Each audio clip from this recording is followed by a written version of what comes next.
A biodiversidade sofre vários tipos de ameaça.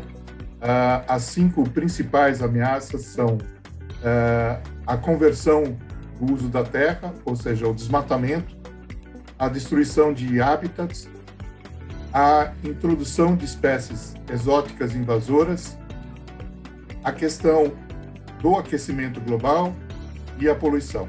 No Brasil, nós temos que considerar que o desmatamento, a conversão do uso da terra, portanto, a fragmentação de hábitat, são 2 forças muito poderosas em termos da destruição e da perda de biodiversidade. Entretanto, se olharmos para o meio aquático, para os nossos rios, represas e principalmente o ambiente marinho, a questão da poluição também se torna extremamente importante. E é talvez um dos problemas que são solucionáveis com sistemas de tratamento de esgoto, com a remoção de esgotos industriais e principalmente com a redução na contaminação com plástico.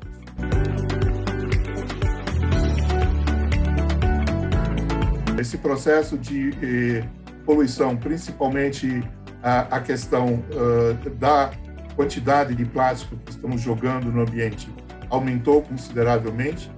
E nos últimos 3 anos, a questão do desmatamento voltou a preocupar muito, porque ela está num processo de escalada, na qual nós temos a cada ano um novo recorde de desmatamento.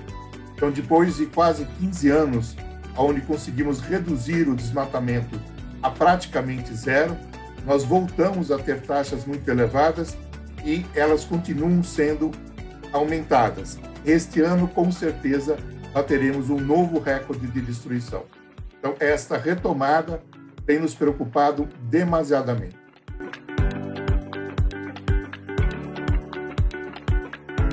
Nós estamos num processo de extinção muito acelerado. Nós só vimos taxas de extinções semelhantes às que estamos observando hoje nos períodos em que ocorreram as 5 grandes extinções no planeta Terra. A 5ª extinção, que é a que nós conhecemos mais, que é a extinção dos dinossauros, que aconteceu há 66 milhões de anos atrás, levou a uma destruição de praticamente 2/3 da vida terrestre. E as taxas que nós temos hoje de perda de espécies em todos os grupos de organismos, plantas, animais, vertebrados e invertebrados, são muito semelhantes àquelas que precederam alguma dessas extinções. Por isso, há um conjunto grande de pesquisadores, nos quais eu me incluo, que acreditam que estamos, de fato, entrando num 6º processo de extinção em massa, desta vez causado pelo homem.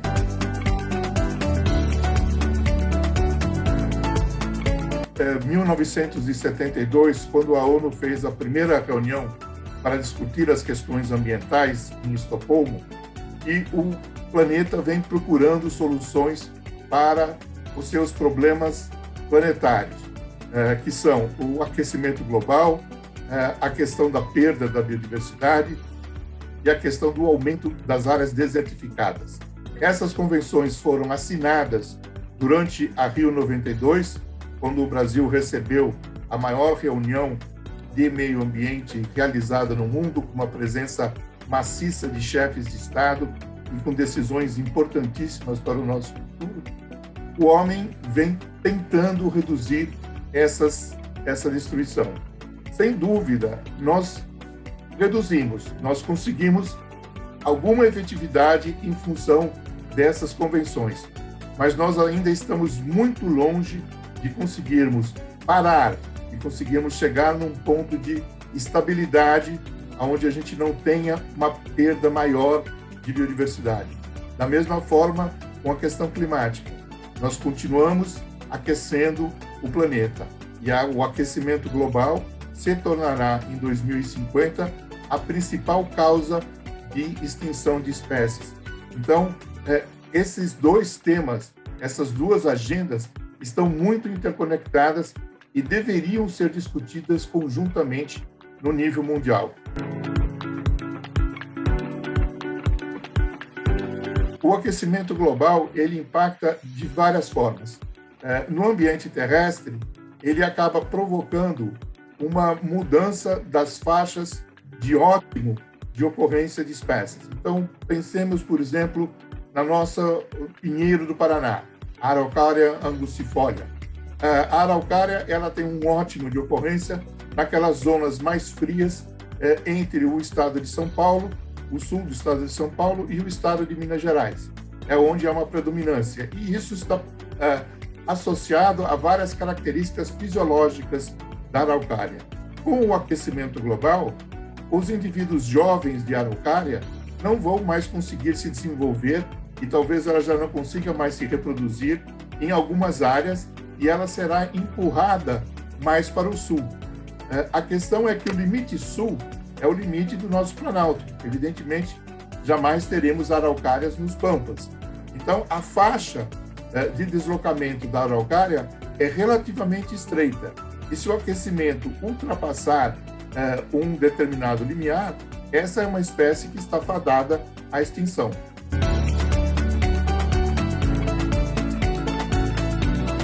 O aumento de CO2 na atmosfera leva a uma acidificação do oceano.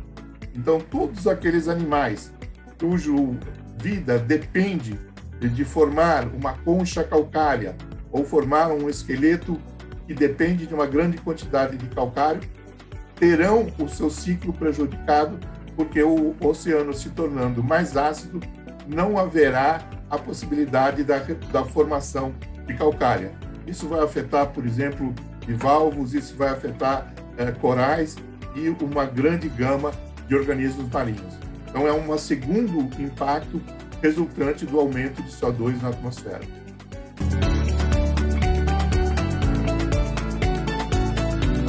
A gente já tem muitas evidências de migração de espécies, espécies que estão tentando migrar para áreas mais favoráveis.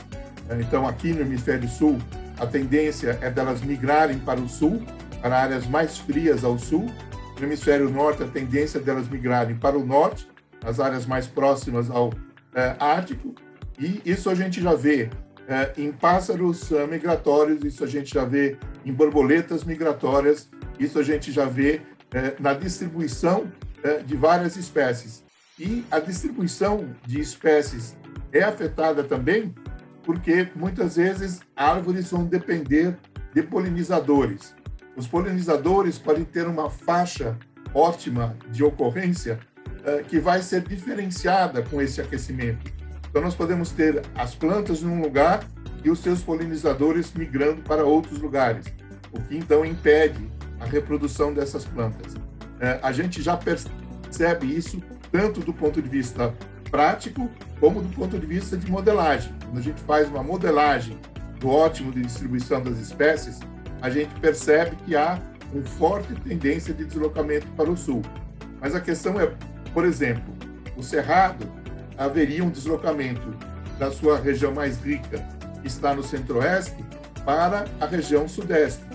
Acontece que na região sudeste, as áreas que seriam propícias ao Cerrado ou estão ocupadas por cidade ou estão ocupadas por cultura. Portanto, apesar de, na teoria, essa migração poder ocorrer, na realidade, ela não vai ocorrer. E isso é um aspecto que nós precisamos começar a pensar ao criarmos unidades de conservação. Nós precisamos criar unidades de conservação que possam funcionar como corredores, que permitam, eventualmente, essa migração de espécies.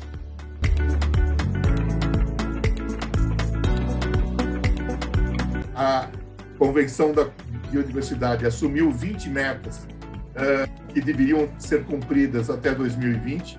Nós não conseguimos cumprir integralmente nenhuma delas. Nós conseguimos cumprir parcialmente algumas. Por exemplo, a quantidade de áreas de conservação terrestres e marinhas aumentou. Nós estamos dentro da expectativa. Hoje temos mais do que 17% das áreas terrestres protegidas e temos mais do que 10% das áreas marinhas protegidas. Mas muitas dessas unidades de conservação foram criadas no papel. elas não foram de fato implementadas. Então, apesar de haver a proteção legalmente, elas aparecerem como tal, de fato, é necessário que elas sejam implementadas para cumprirem o seu papel. Outros aspectos, nós praticamente não avançamos nada. Não, esses são os aspectos relativos às forças, os drivers que estão por trás dessas 5 principais causas que eu listei no início. Então, quais são os drivers que estão por trás do desmatamento? É o avanço da fronteira agrícola, é o avanço da pecuária, que está forçando uma derrubada e posterior queima da floresta para a abertura de novas áreas para pastagem.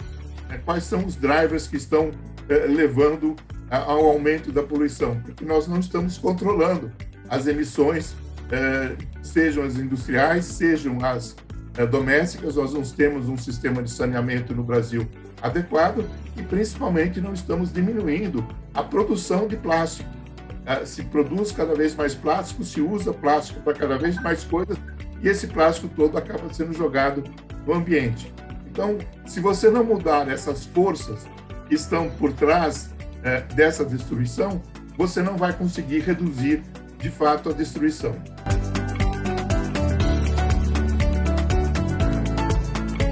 E nesta conferência de 2020, que agora ocorrerá em outubro de 2021 na China, vamos definir novas metas para 2030, com o mesmo espaço de 10 anos em relação às metas de Aichi para 2020, e uma projeção para 2050, que é vivendo em harmonia com a natureza. Então, qual é a ideia da convenção? É que de 2020 a 2030, a gente consiga estabelecer todos os mecanismos necessários para reverter essas forças que estão causando os problemas. Acharmos soluções para aumentar a produtividade de forma que não precisamos aumentar a área agrícola. Vamos aumentar a produtividade da área já em utilização. Então, não precisamos desmatar mais nada. E esta é uma realidade brasileira. Nós não precisamos desmatar para termos uma produção agrícola e pecuária muito mais elevada do que nós temos hoje, se a gente trabalhar as questões de produtividade. Vamos trabalhar com a questão de ciclo completo. A empresa que é responsável por produzir a embalagem plástica, ela vai ter que ser responsável também pelo destino final desse plástico, seja para reciclar, seja para reutilizar ou, de alguma forma, eliminar esse plástico, é o que a gente chama de ciclo completo. Ela produz e ela é automaticamente responsável pelo descarte daquele produto. Então, tudo isso tem que estar estabelecido e funcionando entre 2020 e 2030, para que a partir de 2030 a gente consiga aplicar isso e até 2050 a gente tenha revertido esse processo.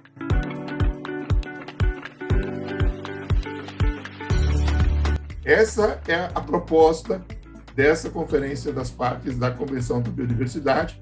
É uma proposta ambiciosa, é uma proposta que vai precisar ser bastante negociada para que todos os países adotem e sigam essas decisões, mas, principalmente, ela é a nossa última chance de reverter o processo. Se nós não conseguirmos estabelecer mecanismos para diminuir os drivers, a força dos drivers que levam à perda da biodiversidade até 2030, então nós estamos destinados realmente a uma sexta extinção em massa e talvez uma das espécies extintas seja o próprio ser humano.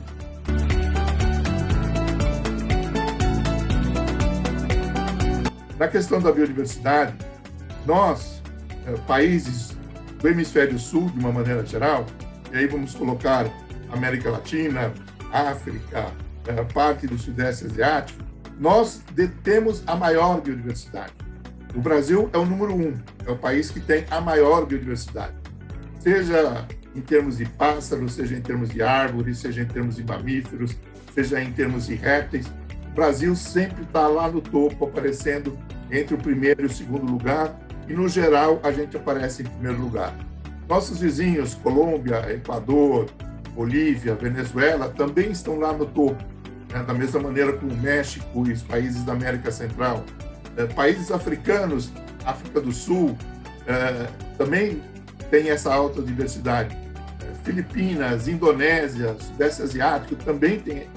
Esses são países em desenvolvimento. Nós não temos a tecnologia para usarmos de forma sustentável essa biodiversidade. E a briga toda é nesta transferência de tecnologia. Nós não queremos ser somente fornecedores de matéria-prima da nossa biodiversidade para a indústria farmacêutica, ou para a indústria de cosmético, ou para a indústria de alimentos do hemisfério norte. E nós somos simplesmente os fornecedores, como somos hoje fornecedores de commodities, de grãos e de minérios que não são trabalhados. Nós queremos trabalhar a biodiversidade, queremos desenvolver novos fármacos, desenvolver novos alimentos a partir da nossa biodiversidade. E quando eu digo nós, são esses países que a gente chama de megadiversos, são esses países todos do hemisfério sul com uma alta biodiversidade. Por isso, nós queremos a tecnologia, que não temos. O hemisfério norte quer que nós aumentemos as nossas áreas de conservação, preservemos a nossa biodiversidade e sejamos fornecedores de insumos para a indústria deles. Ora, isso obviamente não pode dar certo.